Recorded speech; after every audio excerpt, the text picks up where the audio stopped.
വ്യാജന്മാരെ തിരിച്ചറിയാൻ പുതിയ സംവിധാനവുമായി cyber cell. Cyber വാൾ എന്ന പുതിയ പദ്ധതി വഴി സാമൂഹിക മാധ്യമങ്ങളിലെ അക്കൗണ്ടുകൾ, വെബ്സൈറ്റുകൾ, ഫോൺ കോളുകൾ തുടങ്ങിയവ വ്യാജമാണോ എന്ന് പരിശോധിക്കാൻ ഇനി മുതൽ സാധിക്കും. പദ്ധതി ഒരു കൊല്ലത്തിനകം പൊതുജനങ്ങൾക്ക് ലഭിക്കുമെന്ന് കേരള സൈബർ വിഭാഗം അറിയിച്ചു. കസ്റ്റമർ കെയറിൽ നിന്നാണ്, പോലീസാണ്, ബാങ്കിൽ നിന്നാണ് എന്നൊക്കെ പറഞ്ഞു വിളിക്കുന്ന ഫോൺ കോൾ വ്യാജമാണോ എന്ന നമ്പർ പരിശോധിച്ച് ഉറപ്പുവരുത്താനുള്ള സംവിധാനം വരികയാണ്. ഫോൺ നമ്പറുകൾ മാത്രമല്ല, സാമൂഹ്യ മാധ്യമ പ്രൊഫൈലുകൾ, വെബ്സൈറ്റുകൾ എന്നിവ വ്യാജമാണോ എന്നും സൈബർ വാൾ വഴി തിരിച്ചറിയാം. നിർമ്മിത ബുദ്ധി സാങ്കേതികതയിൽ അധിഷ്ഠിതമായ സൈബർ വാൾ എന്ന പദ്ധതി പോലീസ് സൈബർ ഡിവിഷന്റെ കീഴിലാകും ആരംഭിക്കുക. കേരള സ്റ്റാർട്ടപ്പ് മിഷനിൽ രജിസ്റ്റർ ചെയ്തിട്ടുള്ള സ്റ്റാർട്ടപ്പുകൾ വഴിയാണ് ആപ്ലിക്കേഷൻ തയ്യാറാക്കുക. കോഴിക്കോട് സൈബർ ഡോമിന്റെ നേതൃത്വത്തിൽ നടക്കുന്ന ടെൻഡർ നടപടികളിൽ 3 സ്റ്റാർട്ടപ്പുകളാണ് ഈ പദ്ധതിയുമായി മുന്നോട്ട് വന്നിട്ടുള്ളത്.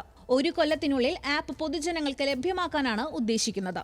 സൈബർ വാൾ സംവിധാനം പോലീസിന്റെ ജനകീയ ആപ്പായ പോൽ ആപ്പുമായി സംയോജിപ്പിച്ചാകും പ്രവർത്തനം. ന്യൂസ് മലയാളം, തിരുവനന്തപുരം.